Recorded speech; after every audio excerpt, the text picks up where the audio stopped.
ഞങ്ങൾ പറഞ്ഞത് തെറ്റാണെന്ന് അംഗീകരിക്കാൻ തയ്യാറല്ല. വീണ്ടും വീണ്ടും ന്യായീകരണമാണ്. എന്തൊരു മനസ്സാണല്ലേ ഇതൊക്കെ. എത്ര നീചമായിട്ടാണ് അദ്ദേഹം അത് പറഞ്ഞത്. UDF കൺവീനറാണ്. ഒരു മാധ്യമ പ്രവർത്തകനെയോ ഒരാളെയോ വ്യക്തിപരമായി ആക്ഷേപിച്ച ഒരു വാക്ക് ഞാൻ പണ്ടും പറഞ്ഞിട്ടില്ല. ഈ എഡിറ്റ് ചെയ്ത് പോകുന്ന സാധനങ്ങൾക്കൊക്കെ മുമ്പ് ഒരുപാട് കാര്യങ്ങളുണ്ട്. ആ വീഡിയോ മൊത്തം കേട്ട് കഴിഞ്ഞാൽ ഇത്തരത്തിലൊരു സംഭവം ആർക്കും ഫീൽ ചെയ്യത്തില്ല. കാരണം അതിൽ ഞാൻ ഒരു മാധ്യമ പ്രവർത്തകനെ പേരെടുത്തോ ഒരാളെ അധിക്ഷേപിച്ചോ ഞാൻ സംസാരിച്ചിട്ടില്ല എന്ന് എനിക്കറിയാം. ഇത് 2021 ഇലക്ഷൻ പ്രചരണത്തിന്റെ ഏറ്റവും വലിയ ആയുധമായിരുന്നു കഴിഞ്ഞ തവണ. വീണ്ടും അത് എടുത്തുകൊണ്ട് വന്നിട്ട് എന്നെ ആക്ഷേപിക്കാൻ നോക്കുകയാണ്. കാരണം ഇവരെ എപ്പോഴും എന്തെങ്കിലും മുഴുവൻ കേൾക്കുന്നില്ല, ഏതെങ്കിലുമൊക്കെ ഭാഗം കട്ട് ചെയ്തെടുക്കണം. അതൊക്കെ ഈ പൊതുസമൂഹം എന്നേ ചർച്ച ചെയ്ത് മാധ്യമപ്രവർത്തകരടക്കം അതെടുത്ത് ചവറ്റുകൊട്ടയിലിട്ട കാര്യമാണ്. അതൊക്കെ ഇപ്പം വീണ്ടും കൊണ്ടുവരുന്നത് വീണ്ടും ആക്ഷേപിക്കുകയാണ്.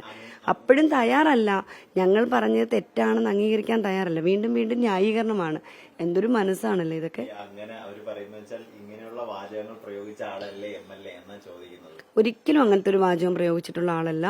അദ്ദേഹം പറഞ്ഞ എന്താ, അത് ഞാൻ പറഞ്ഞല്ലോ, അദ്ദേഹം പറഞ്ഞ വാചകം റിപ്പീറ്റ് ചെയ്യപ്പെടാനും ഞാൻ ആഗ്രഹിക്കുന്നില്ല. അദ്ദേഹം ഒരു വ്യക്തിയെ പേരെടുത്ത് പറഞ്ഞ് എത്ര നീചമായിട്ടാണ് അദ്ദേഹം അത് പറഞ്ഞത്. UDF കൺവീനറാണ്. ഇപ്പോഴും ഞാൻ പറയാണ്, പിന്നീട് എന്തൊക്കെയോ ആരോ ഖേദം പ്രകടിപ്പിച്ചു എന്ന് പറയുന്നത്. അത് കേട്ടിരുന്നതിന് ശേഷം പിന്നെ ഖേദം പ്രകടിപ്പിച്ചിട്ടൊക്കെ എന്താ കാര്യം? ഇത് 2021 അതെന്താ സംഭവം എന്നറിയോ? മാധ്യമ പ്രവർത്തകർ ഇന്നലെ നൽകിയൊരു സപ്പോർട്ടുണ്ട്.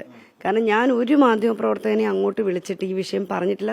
നിങ്ങളെല്ലാവരും പരസ്പരം സംസാരിച്ചാൽ അറിയാം. ഞാൻ ഒരാളോടും പറഞ്ഞില്ല. ഈ വാർത്ത രാത്രിയാണ് ഞാൻ കാണുന്നത്.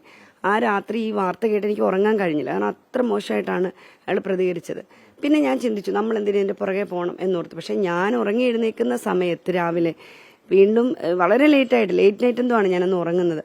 ആ സമയത്ത് രാവിലെ എഴുന്നേൽക്കുന്ന സമയം എല്ലാവരും ഇത് ഷെയർ ചെയ്തിരിക്കുന്നതായിട്ടാണ് ഞാൻ കാണുന്നത്. കാരണം ഇത് പൊതുസമൂഹം ഏറ്റെടുത്തതാ.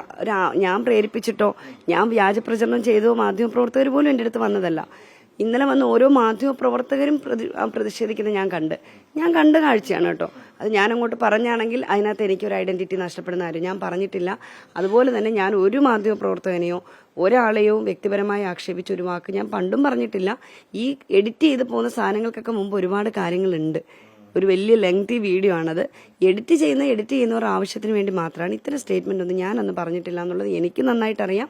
ഞാൻ എന്താ പറഞ്ഞതെന്നും എനിക്ക് നന്നായിട്ട് അറിയാം.